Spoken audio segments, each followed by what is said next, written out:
Umnisi wanindwa ngosayitsheni ufana inkosi kule khomishana njengomuntu ayexoxisana naye ukuze ezinye izinkampani zonogada zithola amathenda kanye nezinkontileka emaphoyiseni omkhandlu waseTshwane.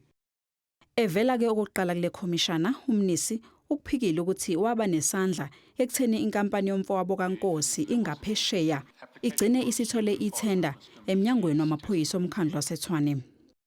On 44, Chair, I confirm that I know that Sergeant Kosi's brother is a director of Ngapesheya Construction and Projects. Notwithstanding that fact, I confirm that I have nor have I ever had any personal, business, financial, or other relationship with him.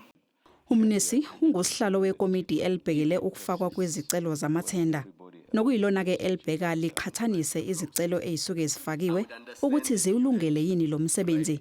Uthi ke akanalo igunya lokuthatha izinqumo ezithinta ukuthi ubani onikezwa ithenda, kodwa ke unegunya lokuthi akubheke lokhu ukuthi kuhamba ngokohlelo yini. Can you then clarify what you mean by to demonstrate the fact that I could in no way influence the process? Because if you are a chairperson of the BAC and you participate in each of those meetings where you are able to send things back to the BEC, then it means you can influence the process.